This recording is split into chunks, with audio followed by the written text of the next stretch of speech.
Welcome to another edition of Market Impact Insights, your podcast source for business leadership perspectives to help your business grow. Hear from experts in marketing, sales, business strategy, and more, with practical advice for business success.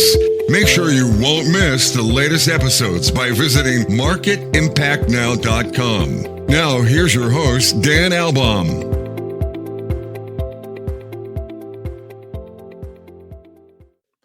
Welcome back to another great episode of Market Impact Insights. We've been talking a lot this year about global growth and how do you sustain that? What are the critical strategies and what are the critical capabilities of an organization to be able to really successfully grow and scale globally?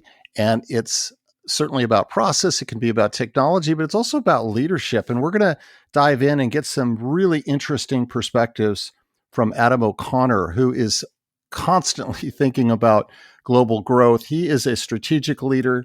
He's had tremendous experience in sales, marketing, business operations. He's been a chief operating officer, a chief revenue officer, and a chief sales and marketing officer. So he's seen things inside of organizations from a really broad perspective. He knows it's all about relationship building, strategic thinking, and leadership of international teams with I love this because I'm all an advocate for this, servant leadership approach. We're going to dive into that. He is the Chief Commercial Officer at Gear Inc., and he has got so much to share. Adam, welcome to Market Impact Insights. Thanks, Dan. Thanks for having me. I'm excited to be here. So what originally sparked your passion around this whole opportunity to optimize global business processes and global growth? I kind of fell into the BPO world and global workforces. I was working in a company in London looking after customer support, and an opportunity came along for a new company to go and start selling and learn all about it. And it was a foreign kind of concept to me. Back in the 2000s, I think it's around 2010. And I started understanding the different locations around the world with the different skills and how we could help people, not just helping the big corporate companies, but also the small to medium businesses grow and do functions that it just wouldn't be possible to do in their home countries. So running 24/7 customer support, for example, when it's cost prohibitive when you're growing and you're looking to do things. And I understood that these skills around the world are lower cost than we would pay in our home countries, and the people there are fantastic.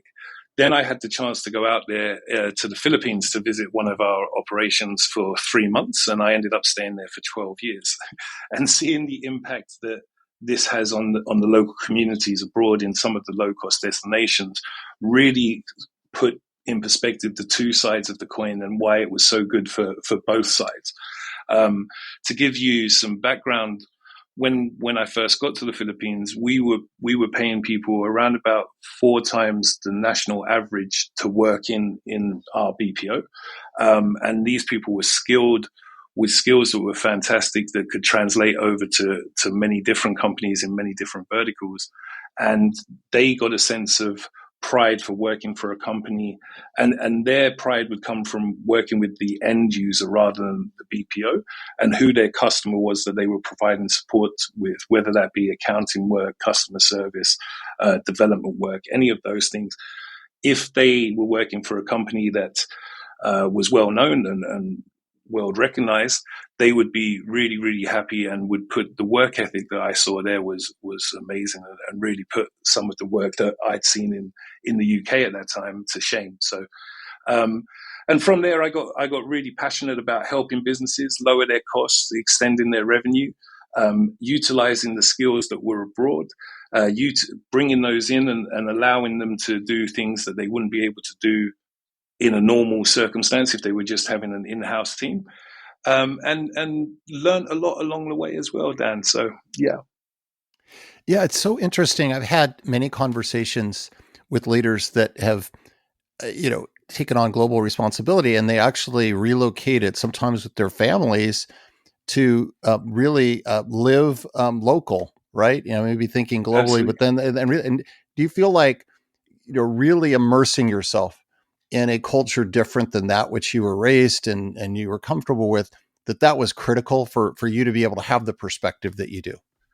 I think so. I mean, you learn so much more, and the world's getting smaller because of technology, and we'll talk about that a little bit later. But it's also, I think it's important for people to open their eyes that there are different cultures and there are different ways of living and the way that people see the world, and being able to go in there and live that life, as it were, and understand the impact that you're having with your business and what you're doing was really good perspective for me, and it was a humbling experience, to be honest.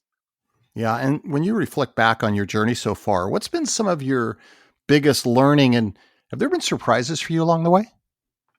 Absolutely. The biggest learning is, I guess I was a little bit narrow minded before I got into this, in terms of thinking that in the West, we know everything. We know how to do everything the best. We understand how businesses work best. We go to school, we get our MBAs, we understand what we're doing. But when you actually look around the world, there's sometimes better ways of doing things, and sometimes because you know a way doesn't mean that you should be closed-minded and don't explore how you can grow your business, especially by looking at different alternatives and how that works. When I first started, AI wasn't really a thing. Now you've got the combination of AI and low-cost destinations to really accelerate your growth, and how you do that and what you work with. In terms of learning, I guess understanding that there's so many skills around the world in all of these different locations where we can help our businesses to do it. And COVID was a terrible thing, but it was also a marvelous thing because it taught everybody that you don't have to be in the office to work. You can still make your business work without actually being physically in that office. With technology moving along the way that it has, everything's gone into the cloud now, so you don't actually have to be in a physical location with a physical server to be able to access the information you need to do your job.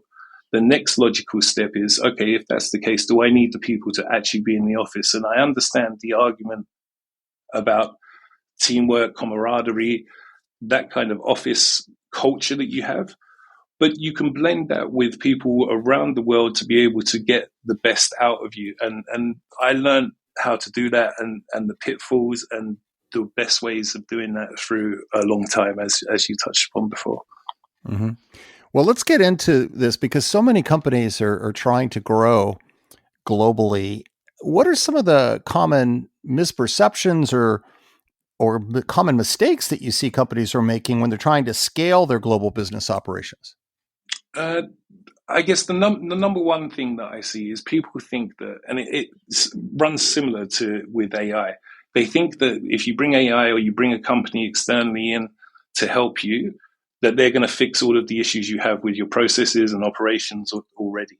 Unfortunately, that's not the case. You need to fix the operations. You need to fix everything. You have to have your SOPs. You have to have your SLAs. You need to understand, and you need to work together with whether that be AI or worldwide providers, BPOs, to make sure that they're coming into an environment that allows them to succeed for you and for you to succeed and accelerate, as it were. One of the things that you really need to concentrate on and understand is what are you trying to get out of this? Is it attainable? Would you be able to achieve this if you had somebody sitting at a desk in your office? If that's the case, then it should be transferable.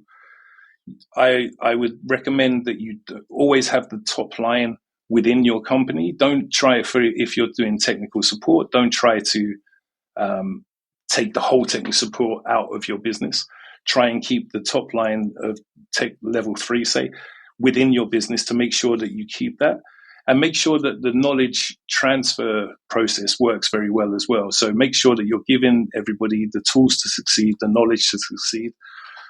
Define what the goals are that you're trying to achieve and measure them against what you think are the right things. Yeah. I mean, there's an element in there about just ensuring that there's great knowledge sharing and continuity, I would think, right? So that someone who decides to leave your company isn't walking away with these kind of unique unique secrets to others, Yeah. and then you're kind of left in the lurch, right? So you want to make that, is that part of the equation?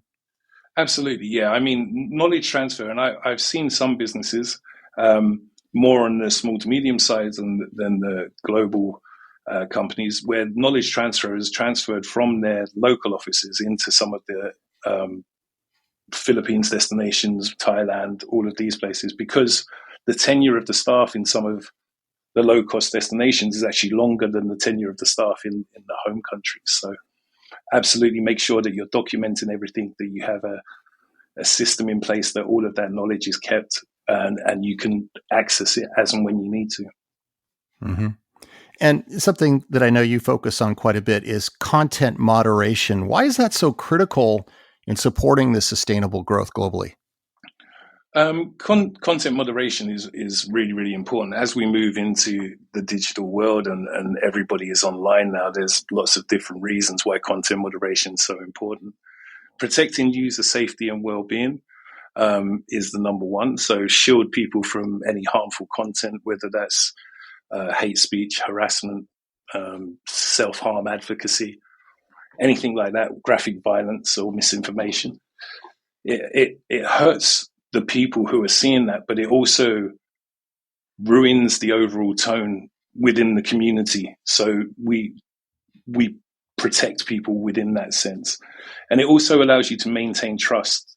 When people know that a platform takes the safety seriously, they're more likely to engage and recommend friends to it and stay active rather than leave and in frustration or in anger or fear.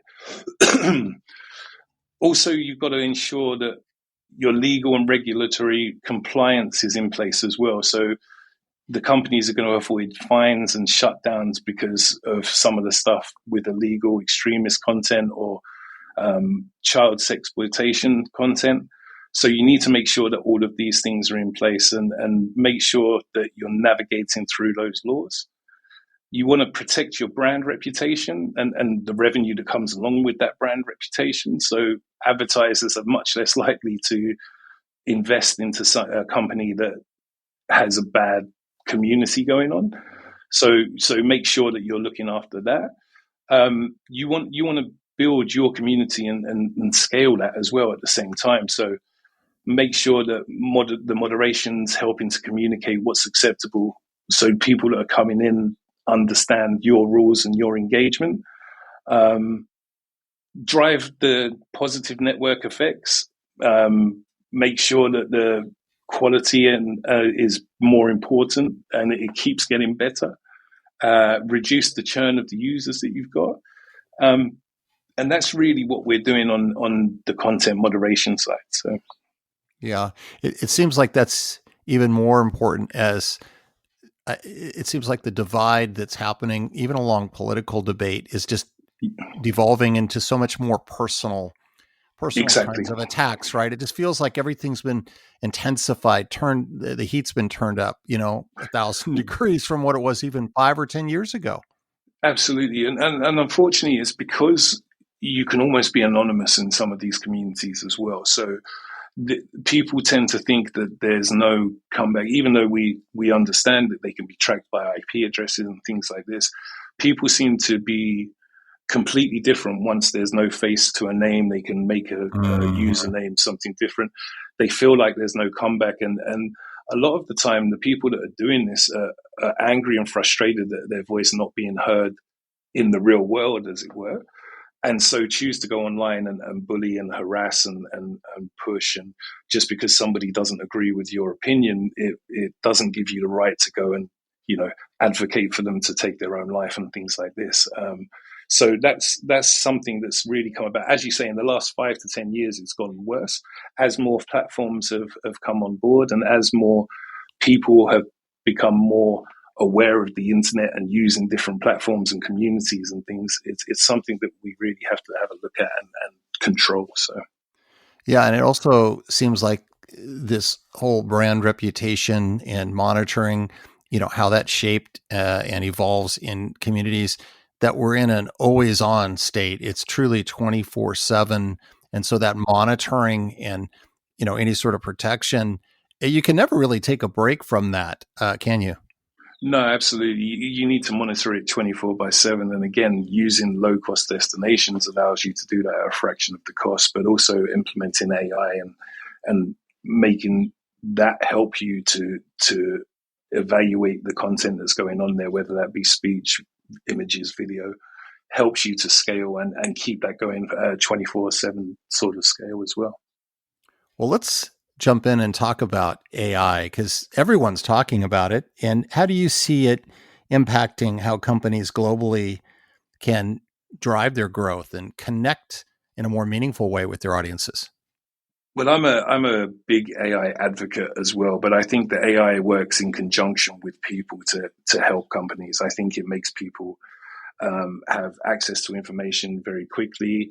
It allows them to automate a lot of the tasks that are repetitive. It helps you to really add value to a company. But using AI, I think you can hyper personalize the experiences for people at scale.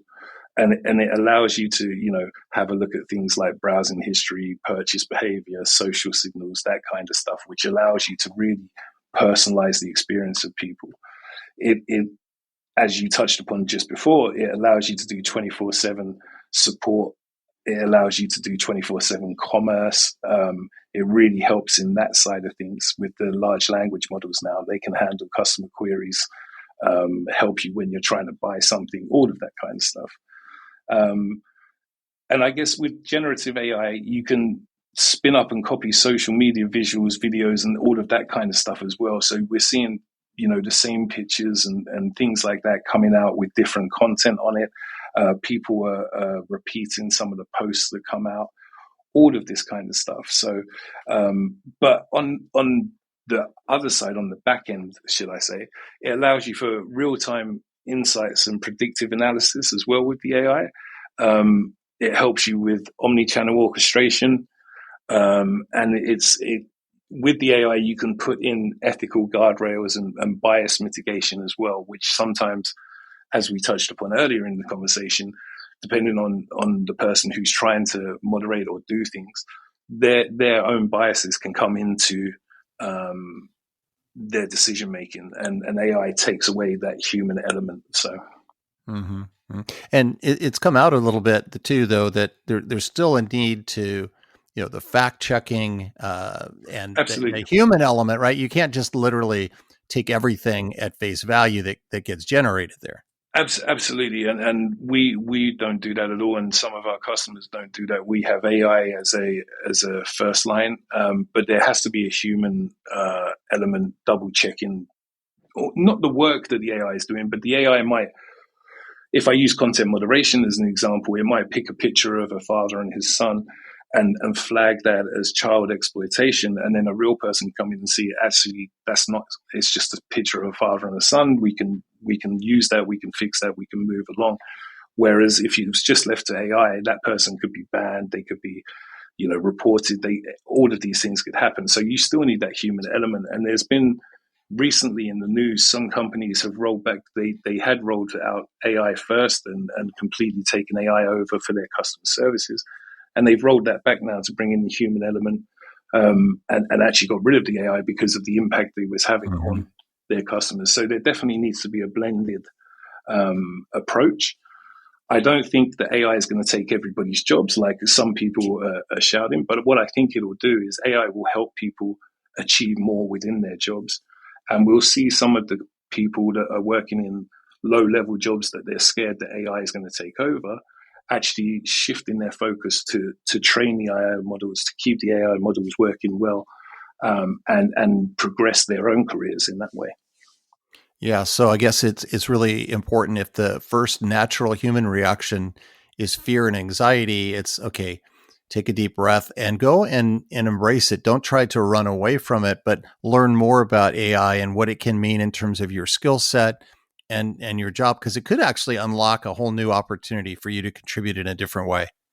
Absolutely. And it can help you learn as well. I mean, you can set up AI to give you alerts about different things in the morning, just in your personal life rather than in work. And you can start playing with the AI, whether that be ChatGPT, Claude, whichever one you choose to engage with. and it can really help you progress and teach you things and set aside. But I would encourage everybody to set aside some time every day just to learn a little bit more. I'm old enough, Dan, to remember when the internet came around and nobody really wanted to jump into the internet. People were scared what it was going to do. And now nobody can live without it. Every company has a website. Every company sells on the internet.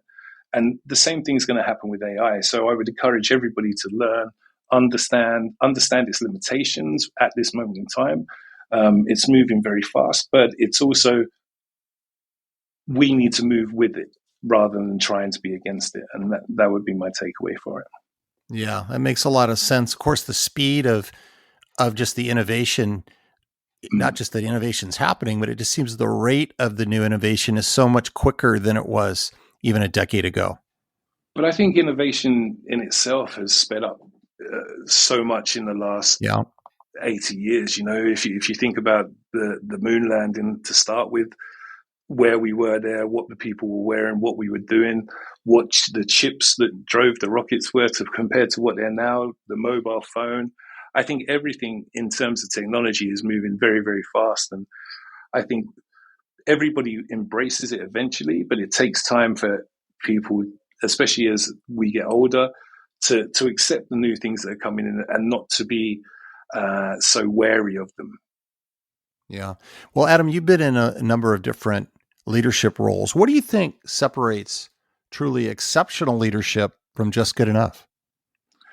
I think you train people and you work with people to replace you. I think being there for people and never forget the human element of the people who you're working with and what you're trying to do. As you touched upon in the introduction, I'm a big advocate of servant leadership and seeing what I can do for the people who work for me and trying to help them, being available for them, even if I've got a crazy calendar, making sure that I make time to touch with all of the people who report to me, making sure that I'm there to offer them advice, understanding that just because I've set a deadline and I want this work done and I want this goal achieved, sometimes there's a human element that comes out of that. And as I've got older, I've understood that being a leader is guiding and bringing on the next leaders rather than trying to force the amount of work you can get out of people at the expense of their own life, personal life, what's happening there. So, yeah. Well, one of the pushbacks I've seen occasionally around servant leadership is this idea that, well, that's soft leadership, that you're not holding people accountable when you're a servant leader. How do you respond to that? I disagree wholeheartedly. That just because I try to help people and progress people doesn't mean that I don't hold them accountable. If I have a deadline on my head or a goal or something that I need to achieve, and my team's fully aware of that, we take that on as a team. We don't take that on as me being the leader and then I'm going to push it down the line to you. I always feel that we have to work together. I think that there's a carrot and a stick way to lead. Leading someone, people will jump off the ship very quickly. Whereas if you're leading someone from the front and showing them how to do everything and guiding them, people tend to have loyalty, stay with you, and you don't have to keep training new people because you're too strong. And that would be my feedback. Yeah, it's the analogy I go to sometimes is, in mountaineering, and, if you're a guide and you're leading a team up to the summit, but if you're a leader that's just so singularly focused on your own goal and you make it all about you, pretty soon at some point you're going to turn back and no one's behind you. You've kind of lost everyone versus exactly. How do you keep them, right? It just seems that sometimes that's a hard thing for leaders to set their personal ego aside and not make it all about them, but put team first. Absolutely. I mean, if you tread on people on the way up, there's no one there to catch you when you're falling back down, Dan. So I completely agree with your analogy there. And I think I get very proud of the fact that the people who I worked with who hadn't done anything before are now running their own companies, leading their own teams in chief positions.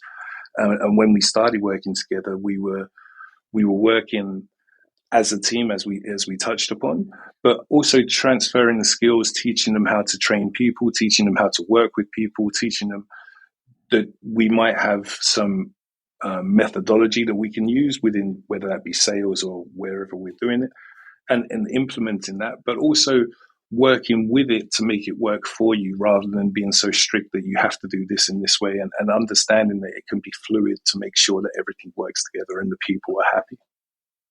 Yeah. Isn't the ultimate gift that any leader can give their organization is people on their teams are reaching their full potential and growing? Absolutely. I always thought it was like the continuing gift that you're giving back to an organization. Yeah, I agree 100%. And also having those people achieve their goals and reaching where they are, and having somebody who works for you ready to step in and take your place if you should ever leave, or making them get to their potential is probably the most proud moment of my career with some of the staff. So yeah, I agree 100%. What's the best piece of business advice you've ever received? Oh, that's a really good question.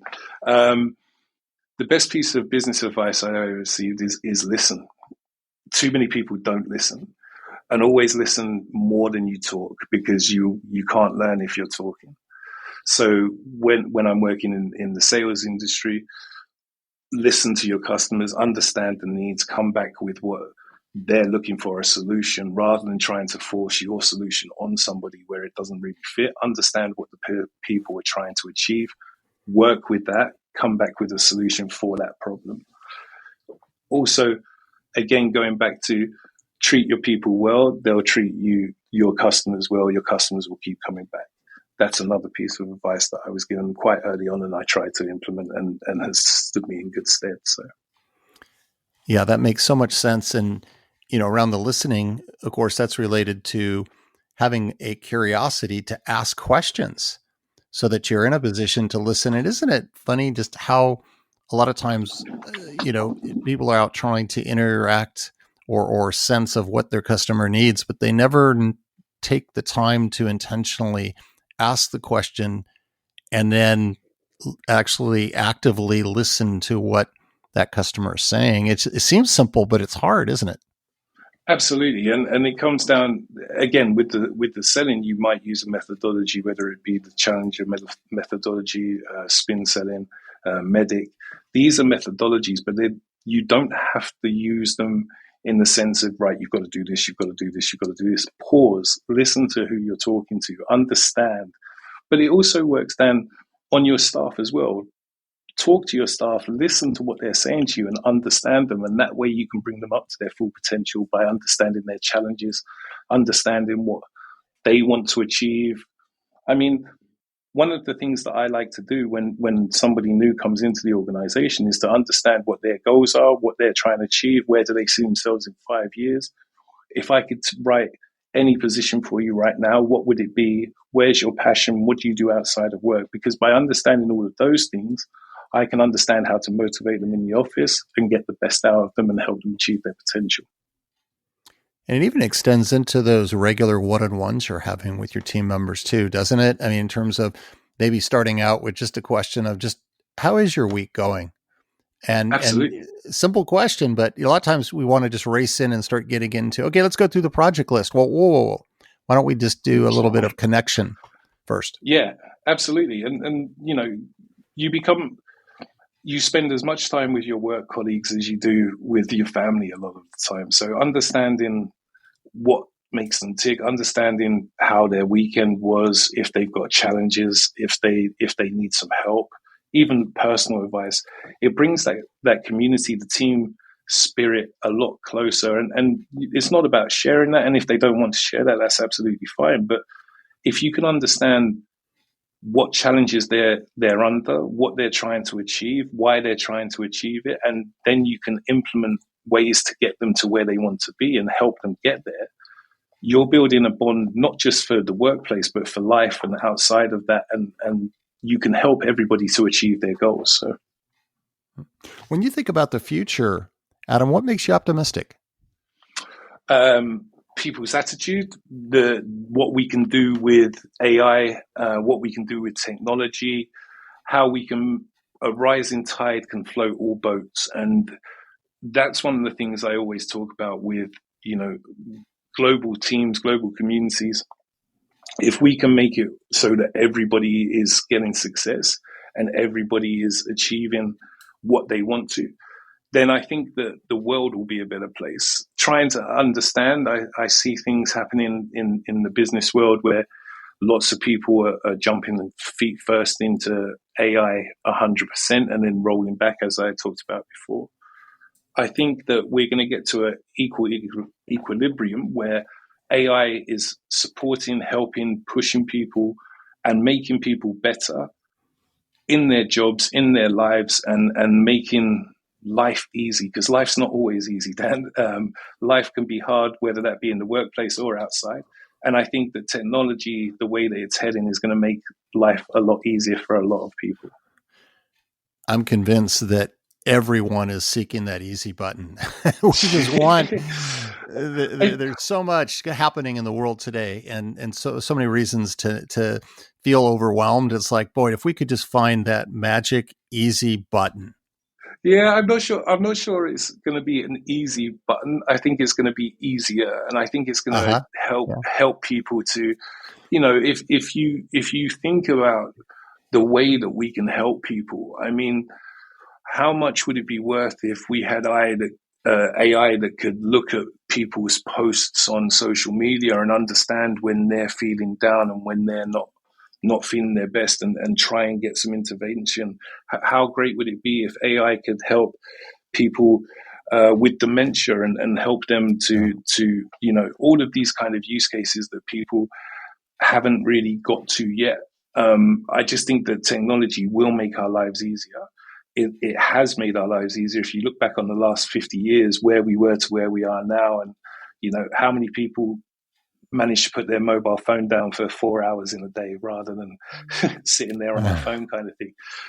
But we now have information right at our fingertips whenever we want it. When you're trying to sell now, the customer who's coming to you already knows everything about you, everything about your product, everything about your company. And that's why it's so important to listen and find a solution for them rather than trying to sell the solution that you predefined to the person on the other end of the conversation. Do you have any other final advice for leaders that are looking to increase their impact and elevate the performance of their teams? I would say always have a look at what is available, and it's not just the talent that's available locally. I understand that some businesses only want talent that's locally, but think about your business and think about what impact it would have if you could run a 24/7 call center, if you could run a 24/7 customer support, if you could implement AI and people from a low-cost destination to elevate what you're doing above your competitors to make you stand out from the crowd and get you more business and help your revenues. That would be my last piece of advice then. Well, Adam, thanks again for sharing your perspective on successfully growing a business globally, all of the different ingredients, but importantly, the human element, servant leadership, it matters. Really enjoyed our conversation. Thanks, Dan. It's been a pleasure. And thank you, everyone. And a reminder, please continue to give the gift of feedback to help make this podcast even better. You can do that by going out and giving us a rating and a review. It's so easy to do on all the major podcast platforms, including Apple Podcast and Spotify. And as always, make sure to visit marketimpactnow.com for the latest in business leadership perspectives. So long until next time.